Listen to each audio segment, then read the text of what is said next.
Hey, what's going on YouTube? It's me and I'm back and I need to be brief. I need to be brief and I need to be clear. Because I just watched Basketball Wives, a new episode. And let me tell you, this video is strictly for Laura Govan. But let's just start from the beginning. So, you know, not the video, but the show opens up. I really don't even know, cause what happened on this particular episode really just rubbed me the wrong way. Cause it just seemed like everybody just fucking hates Draya. Everybody hates Draya. Everybody is against Draya. And like y'all know me, I went in on like Imani and them a couple I don't know, some weeks ago on my last video. But this video I am going in on Laura Govan and Jackie motherfucking Christe.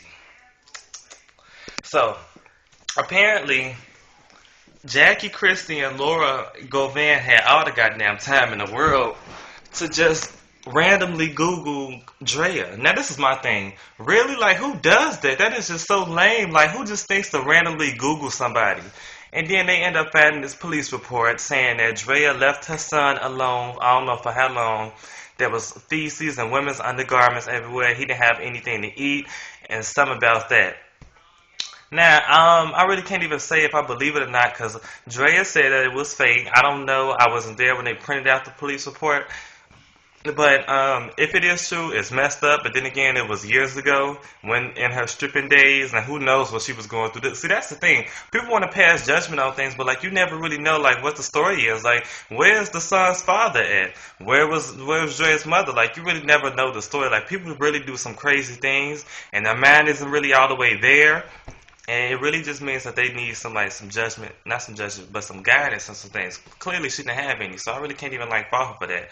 But if it isn't true, then like what can you say? People print stuff out on the internet and say it's truthful all the damn time. So with that being said, they get the police report and they show it to all the other girls. That would just kill me, because how would you like it if somebody just went on the internet, found some stuff about you from centuries ago, and just went and tell everybody that this may or may not even be your business? That was just low. And like Jackie old ass, her old 51-year-old ass, like grow up. And like who seriously does that? Like go plan your next wedding. Like what are you doing? Like who does that? That was just so like childish to me. It was like them girls. They got a boyfriend, right?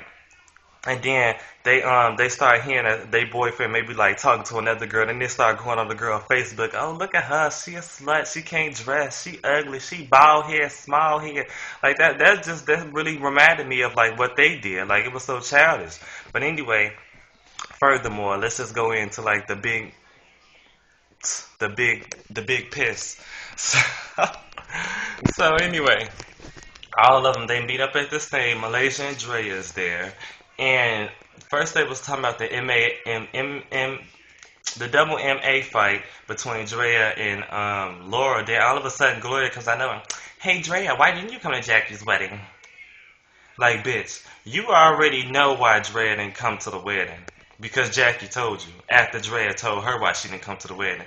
So why did you feel the need to like ask her again? Like that was just childish and pointless right there. Like I hate it when people ask questions and they already know the answer to. Like, what are you trying to gain from this? Like, it was just ridiculous.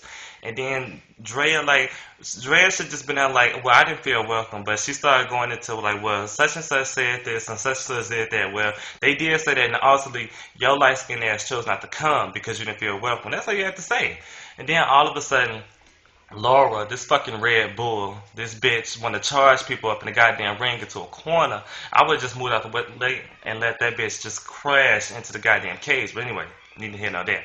She was like, I have a problem with some people's past and the things that they did back in the day. And I'm like, that is just dumb and childish right there. Because like, are you really gonna follow people for like what they did years ago? Cause like bitch, your past ain't peachy and cream either.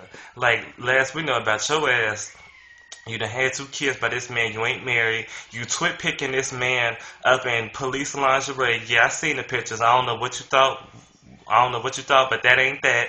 And secondly, you fuck Shaq ugly ass. his ugly married ass. So for you just to be like, oh, I don't want to be around no unfit mother, and I have problems with your past. Look at your past. Cause like Malaysia said, she said, oh, that's something about you, and you got mad. So you just contradicted yourself. Like, if anything, you should understand and have some type of empathy as to what Draya is going through and what she went through years ago. So that's why I understand. Like, this happened years ago.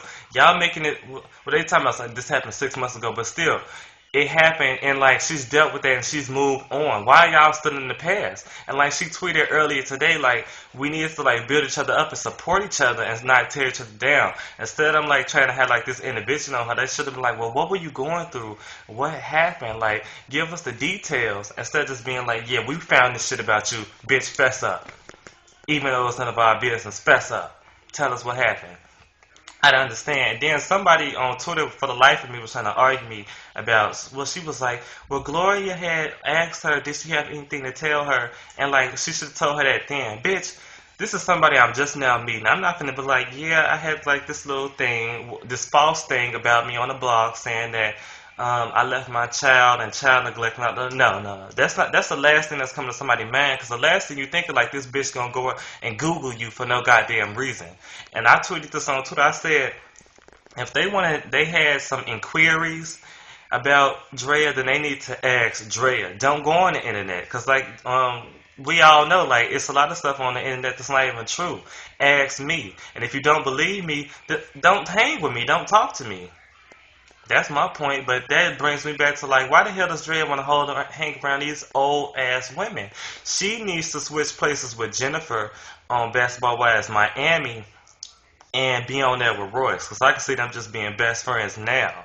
Because when you think about it, she's like the Royce of the show. She used to be a stripper, and now none of the women like pretty much want to hang out with her because she used to be a stripper. Like Royce being a dancer. Nobody wants too much taken for Royce because she was a dancer. Just put her on the show, do a Basketball Wives trade, like a basketball trade, and trade Jennifer for Draya. Just do it like that. And speaking of Basketball Wives, I know why Kimsha ain't on the show no more. Cause Shawnee cut that bitch from the show. She cut her ass. I don't know why, but Kimsha went in. She was saying like, oh, she want to cut me off the show, but she want to have this bitch who fucked her husband on the show. Yeah. Shawnee cut her ass, and Tanya ass needed to be cut. Kimsha, no. Because I'm curious to see how things would have went if Kimsha was still on the show. See, that's the thing. I hate it when people like leave shows or they just disappear. Because you always wonder what could have been if they were still on the show. But that's neither here nor there. But anyway, that's pretty much what I want to talk about in this episode. I mean, because it really just threw me off. Like, you got these old-ass women. And really, that whole conversation that Jackie was having with her 18-year-old daughter about sex, like, this is something that you should have been talking about years ago. Like, when, like, 14 and 13, like, when they bodies going through some changes and everything, not 18. Like, really? Because they already know what it is to know about sex. Like she said, like, all her friends doing it. She got all the info she got from her friends. Like she said, we ain't been having sex. And she was like, did you kiss a boy? That pissed me off. Like, really? Jackie used to be a buster back in the day. I can tell. And she don't want she don't want her daughter to be like that. That's what it is. Jackie used to be a hoe and she don't want to see her daughter end up like that. That's what it is. Because nobody, like, really? I have yet to have to talk like there's nothing we need to talk about. Like, don't be in my sex life. I won't be in your sex life. Your daughter 18. She's coming up in age. Like, she don't need you asking about her sex life no more. She probably on her way to college right now. Like, why are you concerned? You should have been concerned when she was still in high school. Or maybe she just turned 18. I don't know. But it's too late. And I'm just over it. I don't like Jackie. I don't like Gloria. I don't like Laura. I don't like Imani. The only people I like in the whole entirety of the Basketball Wives thing is Royce, Evelyn, Draya, and Malaysia. It's everybody I like. Everybody else is just etc. Tammy used to be my favorite, but after the whole Mika situation, I'm not fucking with her. But that's all I got to say on this video. So I'll be back another time. Maybe next week I'll talk about Bad Girls Club too, because I'm tired and I need to go brush my teeth. So peace.